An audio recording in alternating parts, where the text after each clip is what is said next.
자, 이 시간 주신 하나님의 말씀 함께 받으십시다. 함께 다 같이 일어나셔서 로마서 11장입니다.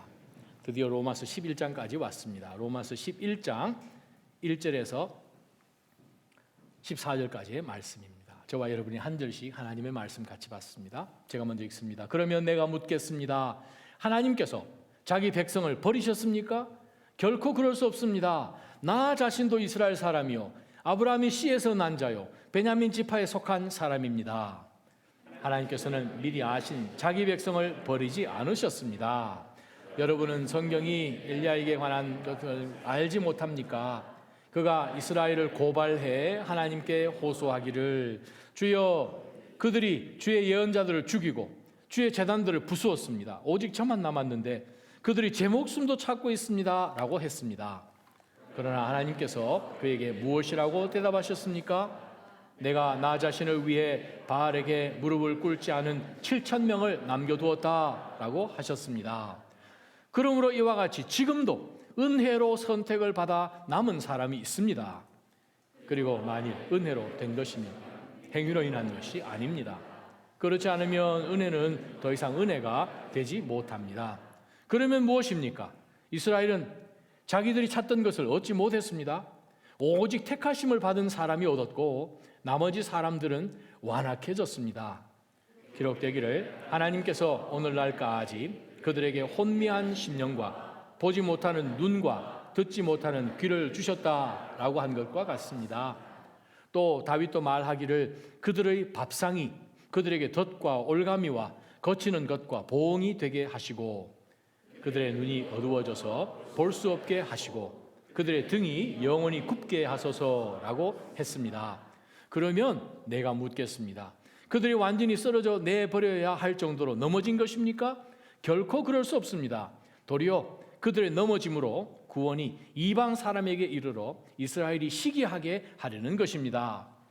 그들의 넘어짐이 세상의 부요함이 되고 그들의 실패가 이방 사람의 부요함이 됐다면 그들의 충만함은 얼마나 더 큰 부요함을 가져오겠습니까? 이제 내가 이방 사람인 여러분에게 말합니다.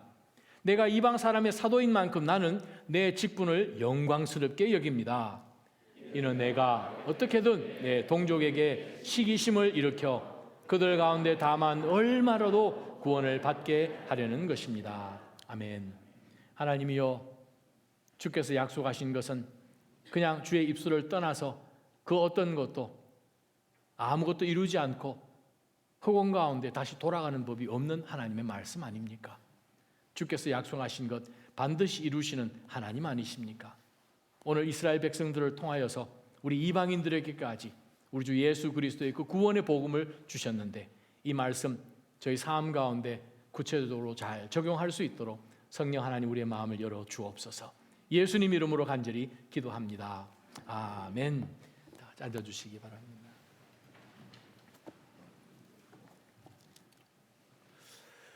지금까지 우리가 로마서 9장 10장을 읽었습니다. 바울 사도가 이제 11장에 들어가면서 다시 한번 우리에게 지금까지 어떤 길을 걸어왔는지를 우리에게 다시 한번 상기시켜주는 질문을 합니다. 그것이 뭐냐 하면 하나님께서 자기 백성을 버리셨습니까? 자기 백성이라는 얘기를 합니다. 우리가 보통 생각할 때 자기 백성 그러면 아니 누구나 다 구원받으면 자기 하나님 백성이죠. 자, 근데 지금 바울 사도가 성령의 감동함을 받아서 쓴 성경에 자기 백성이라는 표현이 모든 그리스도인들에게 대한 것입니까? 아니죠. 한 번은 대구 유명한 장로교회죠. 동S 교회입니다. 그곳에서 담임 목사님 하시는 목사님은 총신에서 신약학 교수도 하셨습니다. 제가 아주 친한 친구의 동서 형님이기도 하십니다. 그분이 제가 다니는 학교에 한번 방문을 했습니다. 그래서 엘리엇 존슨이란 주경학 교수를 잠깐 만나서 대화를 나누는 가운데서 이렇게 던졌습니다. 질문을. 아유, 이 교수님, 당신 생각할 때 그러면 정말 예수의 말씀처럼 성전에 있는 물이 무릎까지 오르고 허리까지 오르고 그렇게 됩니까? 정말 이스라엘이 정말 길이 가로 세로 얼마 되는 그러한 이 교회처럼 성전이 새로 세워지는 것입니까? 아유, 교회는 이스라엘이지요. 이스라엘이 교회죠. 지금 우리가 교회 시대에 살면서 이스라엘이 어디 있습니까? 라고 질문을 던졌습니다. 그랬더니 엘리엇 존슨 교수님이 그 이야기를 들으면서 아유, 그러시면 로마서 9장, 10장, 11장은 어떻게 해석하시려고요? 그 한마디로 두 번의 디베이트가 끝. 그래서 이 목사님이 그냥 얼굴을 좀 붉히고 그 연구실에서 나갔습니다. 네. 목격을 했으니까 제가 여러분이 거짓말하지는 않지요. 개신교에서, 교회에서, 혹은 목사들이, 혹은 신학자들이 교회가 이스라엘이다, 뭐 틀린 말은 아닙니다만 거꾸로 뒤집어서 이스라엘이 교회다, 말이 안 맞죠. 교회는 새로운 이스라엘은 맞습니다. 근데 성령 하나님께서 우리가 로마서 9장, 10장, 11장에 분명히 등장하는 자기 백성이라고 이야기하는 요 이스라엘이 교회는 아니거든요. 그렇기 때문에 사도행전을 읽어보면 교회가 이미 세워졌지만 그 교회 안으로 유대인들이 들어오는 그것에 대해서 빅딜로 생각하는 이유가 하나님의 교회, 에베소서 2장, 1장, 2장, 3장 다 나오는 말씀이에요. 그곳에서 등장 하나님 교회 안에 그리스도께서 멀리 있던 이방인과 가까이 있는 유대인들을 그리스도 안에서 중간에 막힌 담을 허시고 하나로 만들어 주셔서 그리스도의 몸 안에서 믿음으로 들어와 있는 모든 주의 백성들인데 그 가운데 이방인들이 감당해야 될 것이 있고 그리스도 안에서 유대인이었지만 하나님의 믿는 믿음 가운데서 교회 안으로 들어오는 두 그룹이 분명히 있음을 성경은 말씀하십니다. 이것이 우리가 분명해지지 않으면 잘못해서 교단 신학에 우리가 빠지게 되면 심각합니다. 일단 다니엘서를 일단 해석이 안 되고요. 에스겔 해석이 안 되죠. 스가랴 어떻게 해석할 겁니까? 미가서 어떻게 해석할 것입니까? 요한 계시록은 어떻게 손댈 것입니까? 4장부터 전부 다 우리랑 상관이 없고 이스라엘하고 연관되는 내용인데. 자, 우리가 그것을 보면서 오늘 본문 가운데 다시 한번 들여다봅니다. 하나님께서는 믿음으로 하나님 앞에 나오는 모든 자들을 유대인이나 이방인이나 남자나 여자나 종이나 자유인이나 구별 없이 다 하나님의 백성으로 삼으셨습니다. 그런데 하나님께서 교회가 등장하기도 전에 예수님이 이 땅 가운데 오시기도 전에 교회가 뭔지도 전혀 알지도 못하는 사도 요한, 세례 요한에 이르기까지 등장하였던 모든 하나님을 믿는 믿음으로 나왔던 구약의 성도들, 그들에게 하나님이 약속을 주셨어요. 영원한 약속을 주셨어요. 저와 오늘 읽었던 교동문처럼 너와 내 자손과 내 자손의 자손의 자손의 입에게 영원토록 주겠다라고 말씀하신 하나님이 어느 순간에 이스라엘을 이렇게 보니까 마음에 안 드는 거예요. 그래서 하나님이 예언자들도 보내셨어요. 아니 그래도 예언자들을 그냥 말 안 듣고 다 죽여버린 거예요. 안 되겠다. 좀 더 보내볼까? 다 죽여버려요. 마침내 하나님께서 아유 내 아들을 보내면 상속자니까 주인의 아들이니까 안 죽이겠지 해가지고 하나님이 독생자 예수 그리스도까지 이스라엘 백성들에게 보내셨어요. 믿음으로 하나님 앞에 나오라고. 하나님을 하나님으로 인정하지 않는 땅에 있는 하나님이 부르셨는데 응답하지 않는 사람들이 예수 그리스도까지 죽여버렸죠. 메시아인 것을 그들은 배척하고 받아들이지 않고 그를 십자가에 달아 죽여버렸어요. 저주가 되게 하셨어요. 자신들이 한 그것이 이미 성경에 다 예언되어 있는 사실들을 그들이 믿지 않은 거지요. 그래서 하나님이 이렇게 보시면서 그래? 오케이, fine. 마태복음 10장에 보게 되면 예수님께서 제자들을 부르시고 그들에게 이름들이 리스트에 나오고 그들에게 권세를 주셔서 귀신을 쫓아내고 둘둘 만들어서 하나님 앞에 복음을 들고 모든 마을들을 다니면서 복음을 전하게끔 하십니다. 11장부터 예수님께서 말씀하실 때에 너희들은 절대로 이방 사람들을 집에 가지 마라. 이방 마을에 가지 마라. 잃어버린 이스라엘의 양떼들에게만 가라. 구체적으로 명령을 주셨습니다. 그래서 그들이 이방 땅 근처는 가지도 않았어요. 이방인들에게 복음을 전하지도 않았어요. 이스라엘이 잃어버린 양들에게만 복음을 전했는데 그들이 배척하는 거예요. 14장에 가게 되면 가나안 여인이 자기 딸이 죽게 되어서 예수님 앞에 나와서 온갖 수모의 말로 그 여인이 가지고 있는 믿음이 테스트 당합니다. 그랬을 때에 그 여인이 가지고 있는 믿음 때문에 예수님께서 그녀의 딸을 구원해 주십니다. 거기서부터 이방을 향한 복음이 확 열리기 시작하죠. 자, 그런 사건들을 보면서 그러면 과연 하나님으로서의 가지고 계시는 성품이 있는데, attributes of God. 근데 그 하나님이 우리 인간 수준 비슷하게 하는 것을 이렇게 보면서 했는 약속을 나 하는 거 보니까 별로 마음에 안 들어. 없어. 취소. 라고 하실 분이신가? 조금 더 뒤집어 보면 하나님은 우리랑 다르게 우리는 그 다음에 어떤 일이 벌어질지 모르지 않습니까? 자녀를 키워서 너가 나이가 몇 살이 되어서 고등학교 들어갈 때, 대학 들어갈 때 뭐 하면 내가 무슨 선물 사줄게. 그렇게 이제 우리가 보는 것은 어떤 일이 벌어질지 사실은 우리는 아이들에 대해서 잘 모르잖아요. 인간이니까. 하나님은 all-knowing, omniscient God. 모든 것을 아시는 전지하신 하나님이 이 이스라엘 백성들이 앞으로 어떻게 될 것을 분명히 아시면서도 불구하고 우리가 그때 잘못했다고 내가 너한테 약속했던 모든 것 다 취소라고 하실 하나님이십니까? 그 질문을 지금 바울 사도가 우리에게 던진 것입니다. 11장 전체의 내용은 무엇입니까? 9장에서는 하나님께서 이 땅 가운데 오셔서 정말 이 하나님의 백성들을 부르신 가운데 이미 하나님은 predestined, 예정하신 모든 자들은 하나님이 다 부르셨습니다. 예정하셨음에도 불구하고 그들이 안 하신 거 그건 하나님이 하실 문제죠. 우리는 모르잖아요. 이 사람이 예정되었는지 안 됐는지. 그건 우리가 알 바가 아니고요.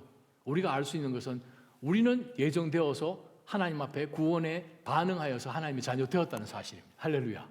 우리는 구원받은 거예요. 예정은 하나님 편에서 설명할 수 있는 거죠.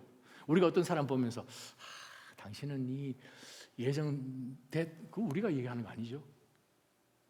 살아서 신앙생활 해나가는 가운데 주께서 우리와 함께 하셔서 정말 주님이 우리를 도우셨습니다. 하나님 나라 돌아가서 하나님 앞에 섰을 때 돌아보니 모든 것이 주께서 하셨습니다. 주의 은혜입니다. 그거는 구원받은 건 은혜이죠. 그러나 우리가 10장에 왔을 때는 하나님께서 예정하셔서 부르셨음에도 불구하고 구원 안 받은 사람들은 자기네들이 선택한 것임을 바울 사도는 성령을 통해 우리에게 분명히 말씀해 주시죠. 거기에 등장하는 내용들 있지 않습니까? 모세도 등장을 하고 바로도 등장을 하고 그리고 끝까지 배척하는 사람은 하나님께서 구원 안 하십니다. 하실 수가 없죠. 예수님 시대나 그 이전이나 그 이후도 마찬가지. 그래서 11장은 이제 앞으로 하나님께서 이 이스라엘 백성들을 어떻게 딜하실 것인지에 대한 미래에 관한 설명이 로마서 11장입니다. 9장은 지금까지 이스라엘이 어떻게 해왔고 못됐게 지금도 이스라엘 백성들이 뭐 하고 있는지 이제 11장은 앞으로 하나님께서 그러면 이 이스라엘 백성들을 어떻게 할 것인지 하나님 정말 이 이스라엘 백성들을 abandon 다 버리셨는가? 그것이 질문입니다. 오늘 주신 말씀 한번 들여다보십시오. 1절 그러면 내가 묻겠습니다. 하나님께서 자기 백성을 버리셨습니까? 맨 먼저 알았던 백성이잖아요. 출애굽기에 나온 말씀처럼 신명기에 나온 말씀처럼 내가 이 땅 가운데 있는 지면에 있는 어떤 민족들보다도 내가 이 민족을 먼저 알았다 말씀하시잖아요. 자, 그러면 자기 백성을 버리셨습니까? 자, 이 질문 가운데 바울 사도가 네 가지로 하나님 우리를 즉 이스라엘 백성들을 버리지 않으셨습니다. 아직 이 땅 가운데 예수님이 재림하시기 전까지 시간이 남았는데 그 기간 가운데 하나님이 하실 일이 아직 남아 있습니다. 하나님 이스라엘 백성들 절대 버리지 않았습니다. 지금 이스라엘 그 나라, the nation Israel, 하나님께서 앞으로 하실 일이 남아 있습니다. 그 증거를 제가 대겠습니다. 네 가지 증거된 것이 저와 여러분이 오늘 볼 14절까지 내용입니다. 첫 번째 증거, 하나님이 정말 이스라엘을 버리셨는가? 안 버리셨습니다. May never be, 메게네이토. 그 말은 결코 그렇지 않습니다.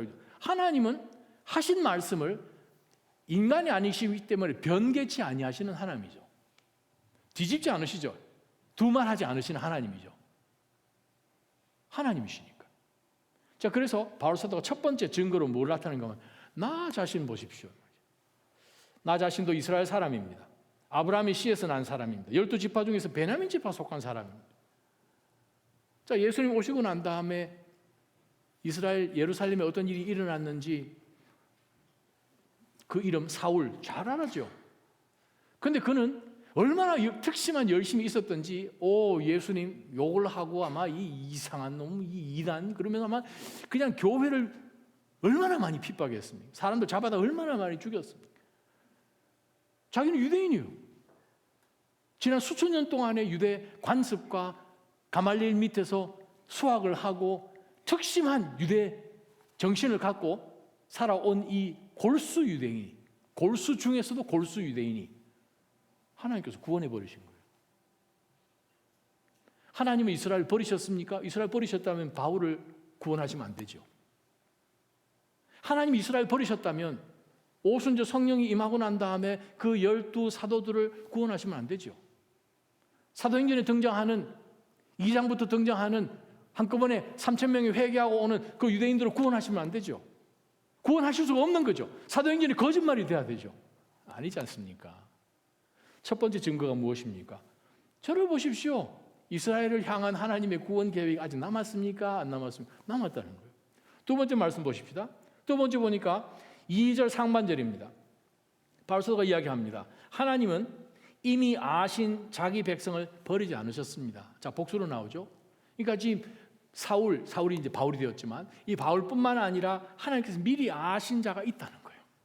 우리는 모르죠. 얼마나 많은 사람들이 그리스도 앞에 나올지 하나님께서는 미리 아신 자기 백성 버리지 않고 지금도 부르시는 하나님이십니다. 수년 전에 브루클린에서 그 주이시 나잇을 우리가 한번 했었죠. 지난번 있던 교회에서 서울서 이재훈 목사님 오시고 장로님도 여러 오시고 해서 우리가 극장 하나 빌려가지고 아우슈비츠에서 생존하신 할머니 한 분 나오시고 뉴욕의 유대인 대표 회장 앞으로 나와서 기념사하고 그런 가운데서 제 옆에 앉았던 수염이 있다만한 지금도 기억하는 아주 제 평생에 처음 맡아보는 아주 독한 입냄새 그 랍비 한 200파운드 돼 보이던 할아버지 그분이요 유대인들을 위한 위로의 밤 하는 가운데서 제 손을 꽉 잡으시면서요 자기는 크리스찬이라고 저한테 얘기했습니다. 유대 랍비로서 유대인 속에 살지만 자기 집이나 개인 프라이빗한 장소에서 하나님의 말씀 가르치면서 그 밑에서 복음을 증거하는 사람이라 제 손을 꼭 잡아줍니다. 목사라고. 하나님이요 미리 아신 자기 백성 지금도 기다리고 그들을 부르고 구원하고 계십니다. 세 번째, 하나님은 어떻게 지금 하고 계신지를 우리가 보십시다. 자, 세 번째 들어가기 전에 저와 여러분이 한번 몇몇 구절 성경들을 찾아봤으면 좋겠는데 에베소서입니다. 에베소서 2장 15절부터 보겠습니다. 에베소서 2장 15절 스크린을 좀 띄워주시면 15절부터 22절입니다. 저 율법에 그러니까 이 글에 조문에 된 이 계명의 율법을 그리스도께서 폐하셨죠. 그리스도가 율법에 완성되셨으니 이는 그리스도가 그분 안에서 이 둘로 한 세 사람을 창조의 화평을 이루셨습니다. 즉 유대인들과 이방인들을 하나로 만드셨습니다. 십자가를 통해 이 둘을 한 몸으로 하나님과 화목하게 하셔서 그리스도 안에서 자기 안에서 원수된 것을 없애버리시기 위한 것입니다. 그리스도는 오셔서 먼 데 있는 이방인들에게 화평을 전하셨을 뿐만 아니라 가까운 데 있는 유대인들에게도 화평을 전하셨습니다. 이것은 그리스도를 통해 우리 모두 한 성령 안에서 아버지께 나아갈 수 있게 하신 것입니다. 그러므로 이제 여러분은 더 이상 낯선 이방인들이거나 나그네들이거나 성도들과 나그네들이 아니라 성도로서 동등한 시민이요 하나님의 가족입니다. 여러분은 사도들과 예언자들의 기초 위에 세워진 사람들이요 교회죠. 그리스도 예수 안에서 친히 예수께서 모퉁이 돌이 되어 주셨습니다. 그리스도 안에서 전체 건물이 서로 연결되어 주 안에서 함께 자라 거룩한 성전이 됩니다. 교회가. 여러분도 성령 안에서 하나님께서 거하실 처소가 되기 위해 그리스도 안에서 함께 세워져 가고 있습니다. 누구와? 이방인 유대인들과 함께 우리 이방인들이 함께 세워져 나갑니다. 1장 한번 보십시다. 에베소서 1장 4절 보게 되면 하나님은 세상이 창조되기 전에 그리스도 안에서 우리를 선택하셔서 우리는 모든 그리스도인인데 에베소 교회에 속해 있던 이방인들 플러스 유대인들입니다. 우리를 선택하셔서 사랑 가운데 그 앞에 거룩하고 흠이 없게 하셨습니다. 5절 하나님은 그분의 기뻐하시는 뜻을 따라 우리를 미리 예정하셔서 예수 그리스도로 말미암아 하나님의 양자가 되게 하셨습니다. 이는 하나님이 그분의 사랑하시는 아들 예수 그리스도 안에서 우리에게 거저 주신 하나님의 은혜의 영광을 그렇게 해서 찬미하게끔 하신 것입니다. 2장으로 넘어가게 되면 7절 보십시다. 교회를 통하여서 하나님이 그리스도 안에서 이방인들과 유대인들을 하나로 만들어버리는 이것은 구약 성경에는 안 나옵니다. 그래서 2장 7절에 보게 되면 그리스도 예수 안에서 다가오는 모든 세대에게 하나님의 은혜가 지극히 풍성함을 보여주기 위한 것입니다. 여러분은 믿음으로 인해 은혜로 구원받았습니다. 여러분은 여러분에게서 나온 것이 아니요 하나님의 선물입니다. 선물, 즉 믿음으로 그리스도 안에서 다른 방법으로 하나님께서 유대인을 통해서 하실 그 일을 그리스도의 복음을 통하여서 하나님이 이방인들에게 유대인들이 하나님의 복음을 안 받아들임으로 인하여서 그 구원의 손길이 먼저 가게 만들어 버리신 것이죠. 3장 5절을 보게 되면 재미난 구절이 하나 있습니다. 자, 이 교회를 통해서 다가올 모든 세대 가운데 하나님의 영광이 드러나게끔 하시려는 이 하나님의 계획은 비밀인데 지나간 다른 세대에는 사람의 아들들에게 알려주시지 않았습니다. 드러나 본 적이 없다는 것. 지금은 교회 시대에 성령 안에서 사도들과 예언자들에게 교회를 통해서 구원의 놀라운 역사가 시작되는 것을 계시해 주셨습니다.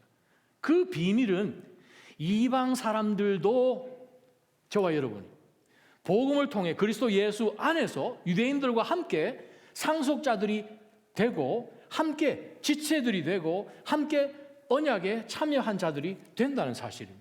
우와, 여러분 에베소서에 이런 성경 구절이 있는 거 여러분 아셨죠?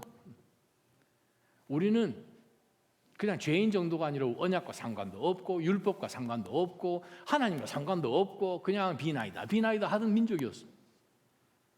그러다가 정말 대동강에서 목이 잘려 나아가는 토마스 선교사님을 비롯하여서 정말 수많은 선교사님들이 파송받아 우리에게 복음을 증거하고 100여 년 만에, 아니 불과 한 20년 만에 일제 치하 당시에 독립운동이 시작되고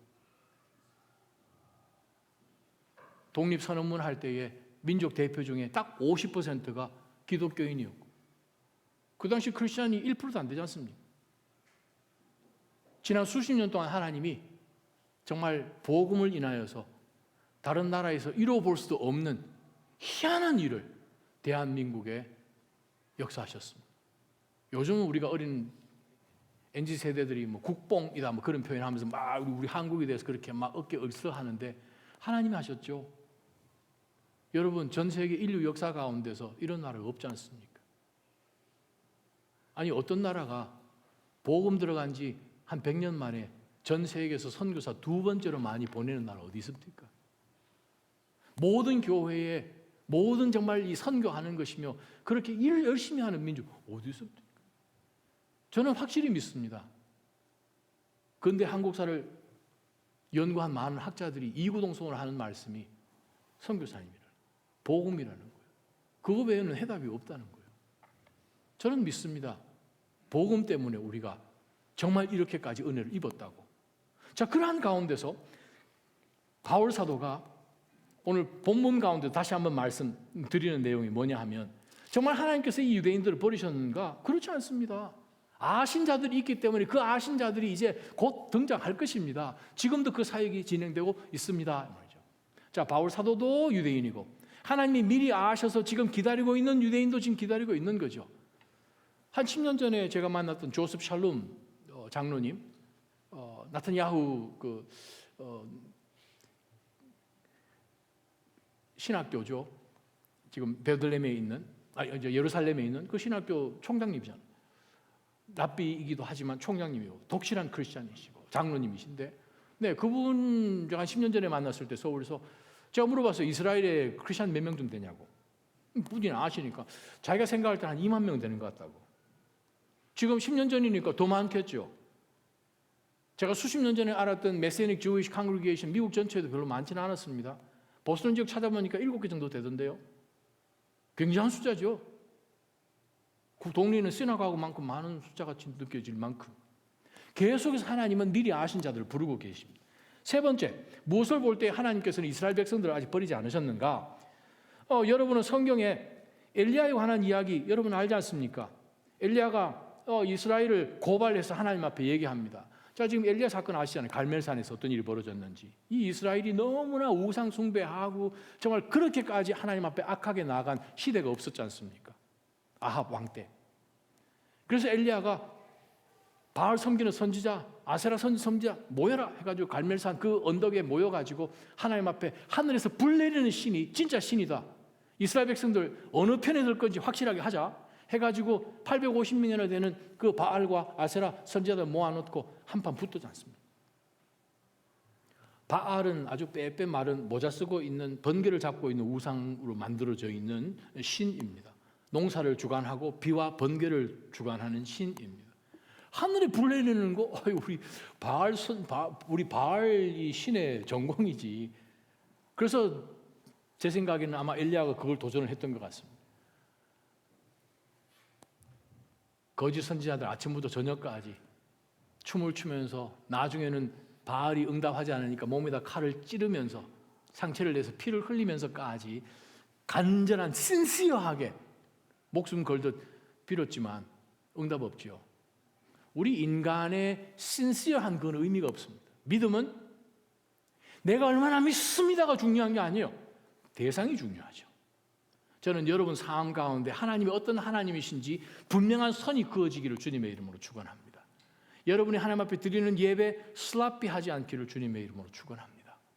오늘 일부 예배 때 제가 사무엘 상 7장 말씀 가지고 말씀 전했습니다. 우리 다 예배 드리죠. 교회 오지요. 그래서 제가 자녀들에게 얘기했습니다. 우리 다 두려움 가지고 있다. 우리가 물리치고 싶지만 필리스틴, 이 블레셋 군대들 정말 없애버리면 또 하고 또 우리 힘으로 도저히 안 된다.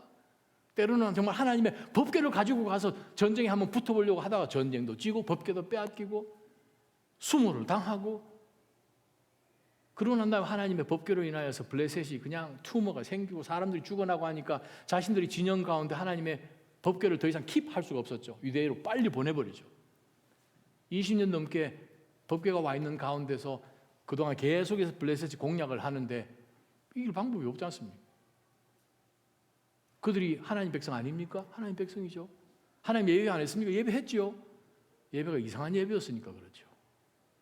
저는 여러분의 예배가 절대로 디바이드된 마음으로 드리는 예배가 되지 않기를 원합니다.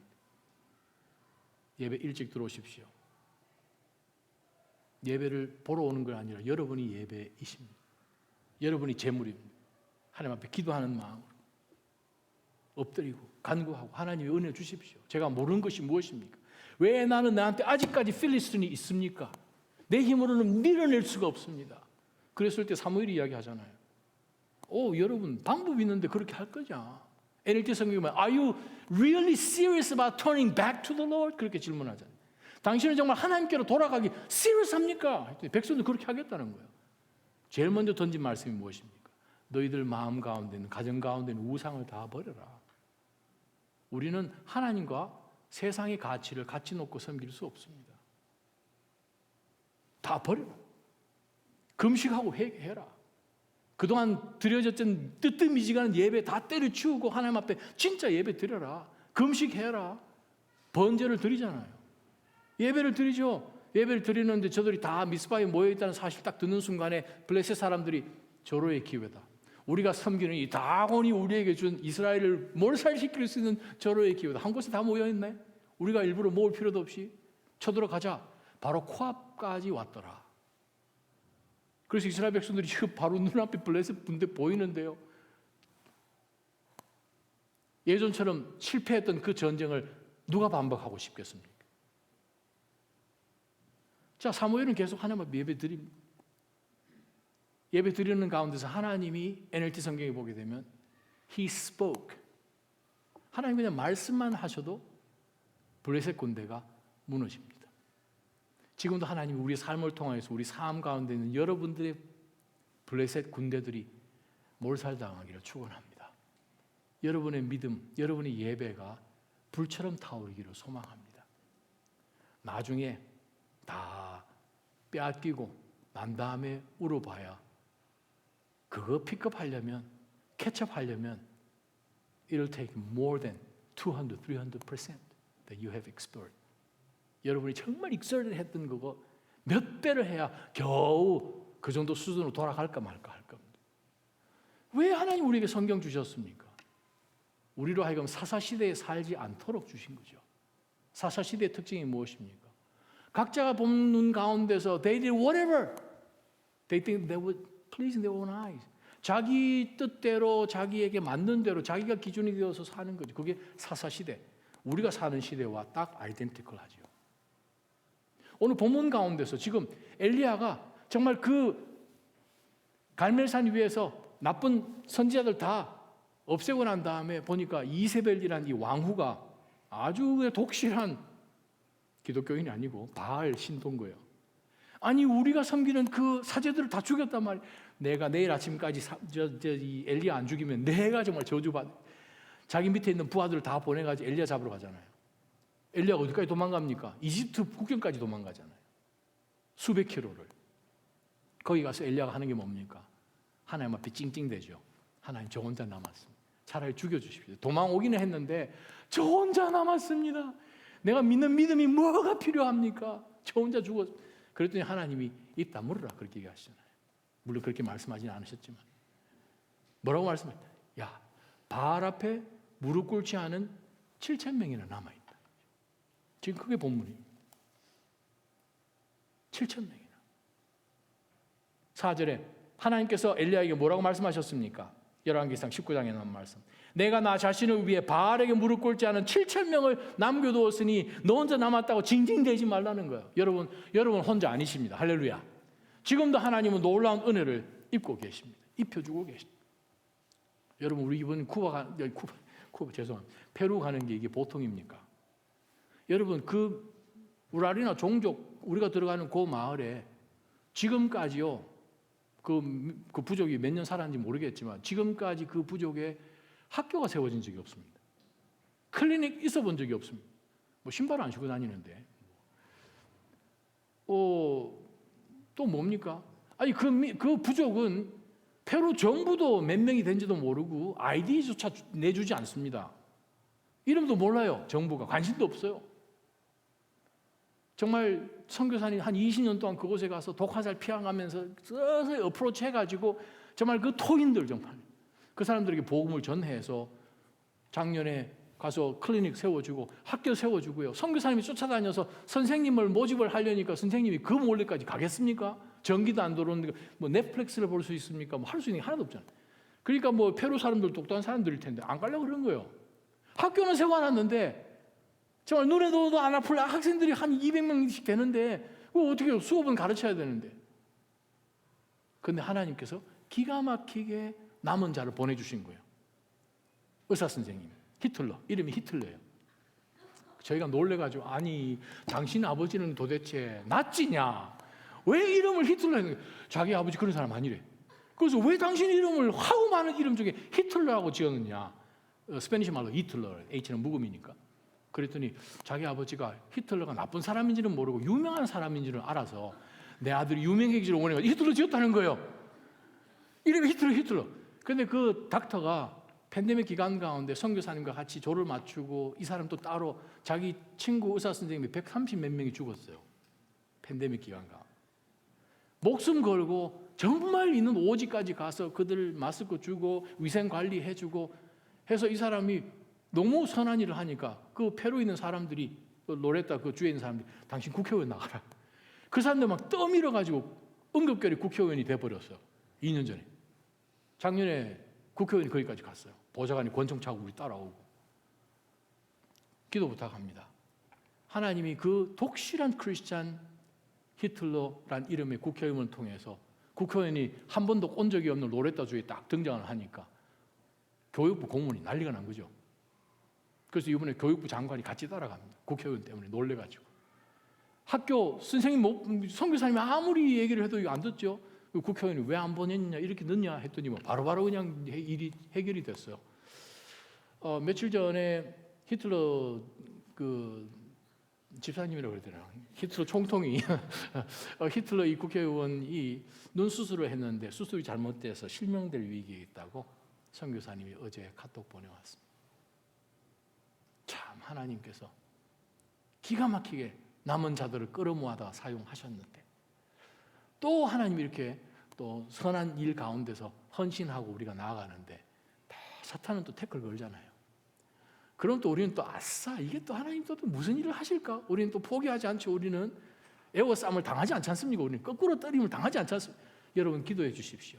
이름 히틀러 절대 안 잊어버릴 거 아니에요. 오늘 집에 가셔서 기도하셔야 돼요. 기도하셔서 저희가 갈 때쯤 돼서 하나님이 또 고쳐주셨습니다 하는 그런 간증 듣기를 소망합니다. 그리 아니하실지라도 하나님 하실 일이 또 있으시겠죠. 하나님 수가 많은 하나님 아니십니까? 잠언 23장 아니 욥기 23장.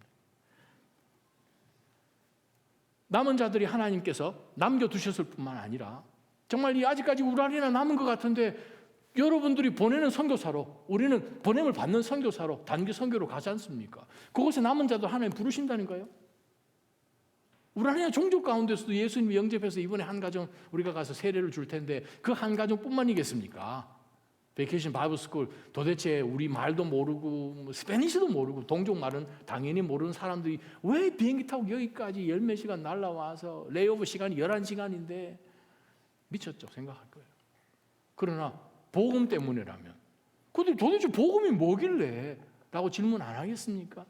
하나님은 지금도 남은 자들을 부르시고 계신다는 거예요.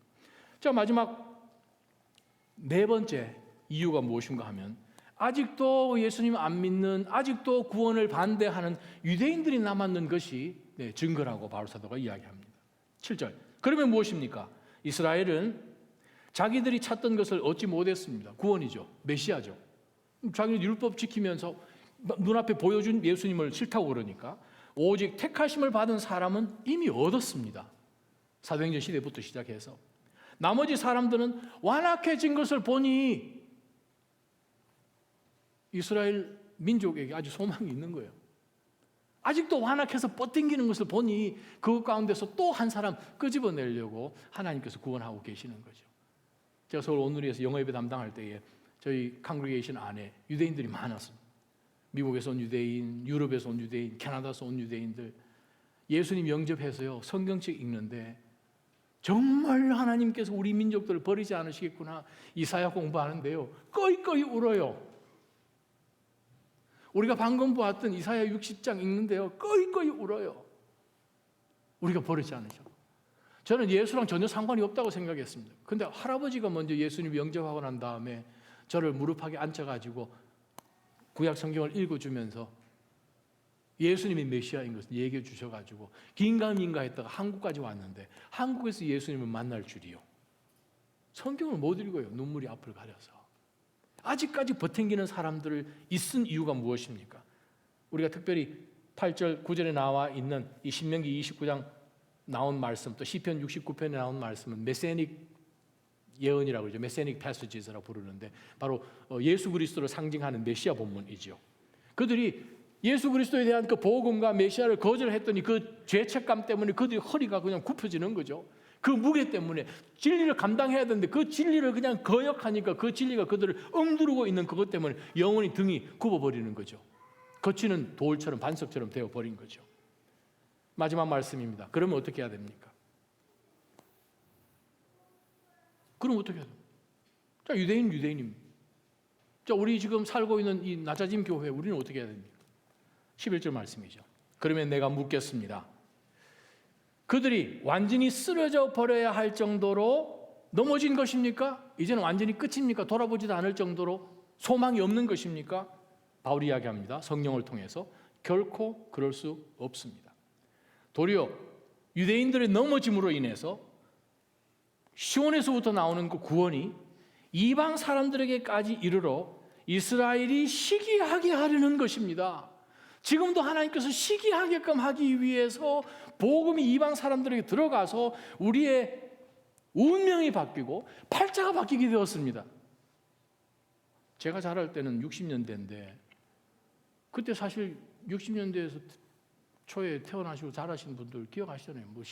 옆에 있는 그 전방에 가게 되면 먹을 거 있습니까? 제가 기억하는 거 하면 10원 주면 아마 뻥튀기 이상하게 사각형 돼 있는 그거 하면 10개 정도 정도는 그게 다였던 것 같은데 먹을 게 없었잖아요, 우리 60년대. 우리 친구들 가운데 도시락 안 싸가지고는 많았잖아요. 근데 지금은요, 다이어트 한다고 안 먹잖아요, 지금. 참 이런 나라가 없잖아요. 유엔에서 지금 계속 지금 유튜브 가운데 뭐 하버드나 예일이나 계속 유명한 교수들 혹은 저 유펜에 있는 교수들 지금 강의하는 거 보면 한국이라는 나라 지금 한국학 지금 연구 대상이잖아요, 유엔에서. 답이 안 나오니까. 근데요, 우리 그리스도인 가운데서 모순을 제가 발견했습니다. 그 이유는 서울에서도 좀 그런 것 같은데 하바루타라는 말 들어보신 적 있습니까? 하바루타. 모르셨구나. 기독교인들 사이에서 유행해요. 유대인들을 배우자. 아니 유대인들 진짜 희한하다. 똑똑하다. 똑똑한 거 사실이죠. 2020년 유엔 통계를 보니까 전 세계에서 유대인의 분포가 인구로 0.2%입니다. 2020년 통계요. 근데 노벨상 받은 사람 숫자 생각하면은 이건 뭔가 좀 수상해요. 한 3분의 1은 유대인들 다 가져가니까. 미국의 법조인, 대학 교수, 학장, 총장, 예술계, 음악계, 미술계, 영화계, 경제 모든 분야에서 좀 이상하잖아요. 그러면서 그들이 결론을 내립니다. 우리 기독교인들이 유대인을 좀 배우자. 시기하는 거예요. Wake up. 그분들이 우리를 시기해야 돼요.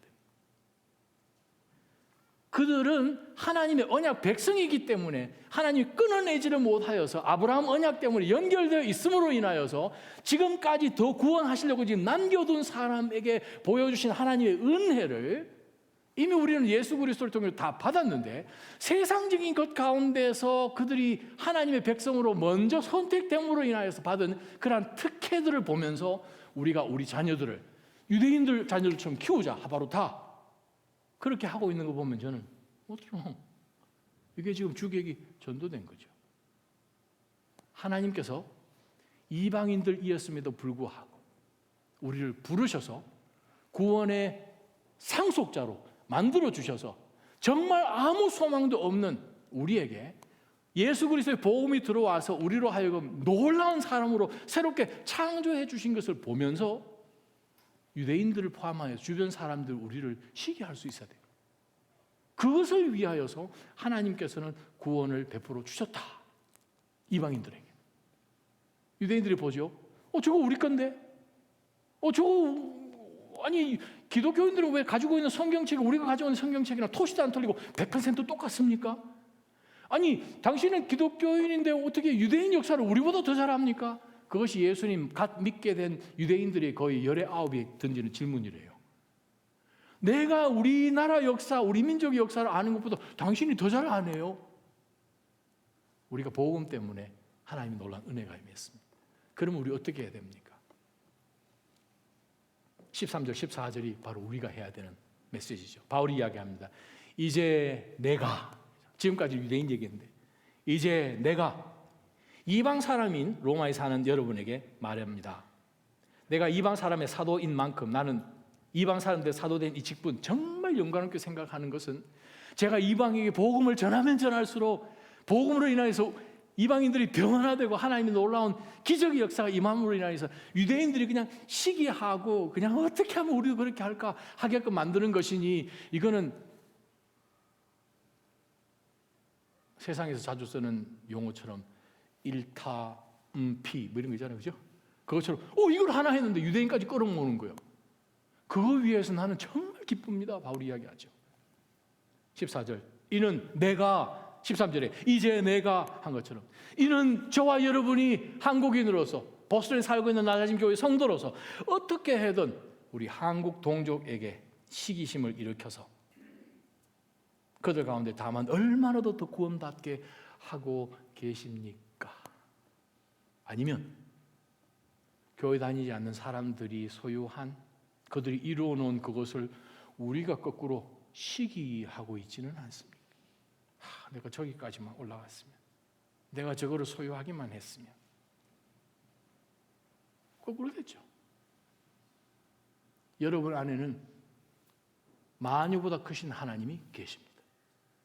만유로 소유하고 계신 하나님이 말만 해라, 내게 간구하기만 해라, 내가 쌓을 곳이 없도록 주겠다, 하나님이 약속해 주셨습니다. 그 하나님을 인하여서 안 믿는 여러분의 가족, 친구, 친지, 동료, 직장, 그런 사람들이 시기심이 나게끔 그렇게 살아가시기를 주님의 이름으로 축원합니다. 왜요? 마태복음 5장에 예수님께서 13절, 16절, 17절에 말씀하시잖아요. 너희는 세상에 무엇이다? 소금이다. 너희는 세상에 무엇이다? 빛이다.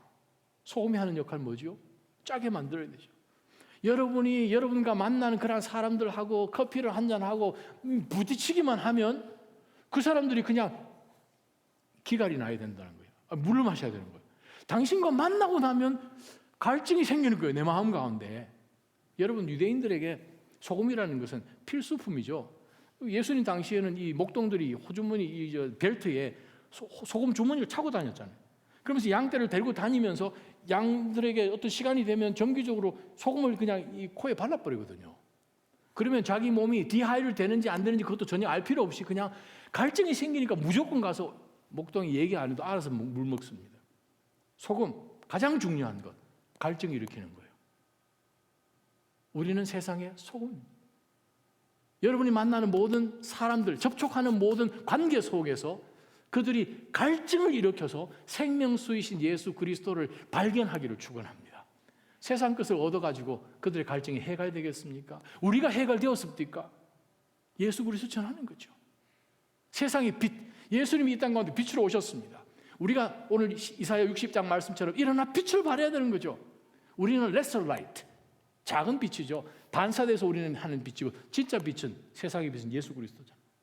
어두운 가운데서 오른쪽이 왼쪽인지 이것도 알지 못하고 갈팡질팡하고 있는 이 시대 속에서 대학교 보내면요, 뉴욕에서 목회를 해보니까 대학생들 동거하는 건 거의 80%입니다. 80%요. 80%. 애들 몇 명 불러다가 혼냈더니 하는 얘기가, 목사님 그래도 우리는 남자 여자잖아요. 죽이지도 못하고 살리지도 못하고. 그게 10년 아니 13년 전 얘기입니다. 그죠? 지금 그거보다도 더 천국으로 변했을까요? 지옥으로 더 타락했을까요? 여러분, 교회가 지금 이상한 선포하고 동성애며 동성애 목사 세우고 뭐 희한한 거 지금 하고 있는데, 아니 성도들이야 더 하겠죠. 그러한 시대, 뭐가 옳고 뭐가 긴지 모르는 이 시대 가운데 하나님은 우리를 빛으로 보내십니다. 빛이 있어야 피하지요.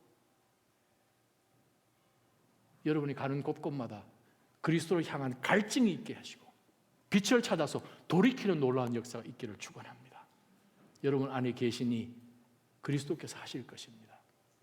시기나게 하시는, 그래 여러분 가정 가운데서도 이번에 감사한 것은 한국에 잠깐 다녀온 우리 교회에 있는 우리 중고등부 학생이 글쎄 할아버지? 네. 할머니 할아버지 복음 전했더니 수십 년 동안 기도해 오셨는데 복음 받아들이셨다는 거예요. 기다리는 거 할렐루야. 그거 가지고 제가 얼마나 감사했는지요. 지금도 하나님은 기다리십니다. 안 그랬으면 우리는 벌써 지옥 갔겠죠. 한 명이라도 하나님께서 기다리시는 것처럼 내 동족, 내 가족 기도하십시다.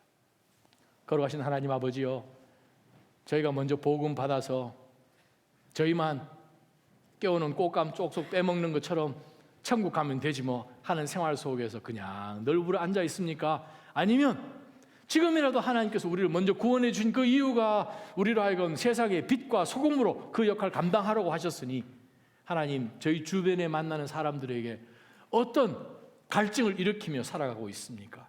돌아보게 하여 주옵소서. 주님, 저희의 심령이 안타까워하는 마음으로 그리스도의 심장으로, 이 바울 사도의 심장으로 불타오르게 해 주셔서 하나님이 작정하시고 미리 아시는 그들이 하루속히 복음 받아들이고 그리스도 앞으로 돌아오고 한 영혼이라도 더 하나님의 자녀 될 수 있게끔 그렇게 역사하여 주옵소서. 주님, 다만 얼마라도 더 구원하시는 그 구원의 사역에 나를 사용하여 주옵소서. 예수님의 이름으로 간절히 기도합니다.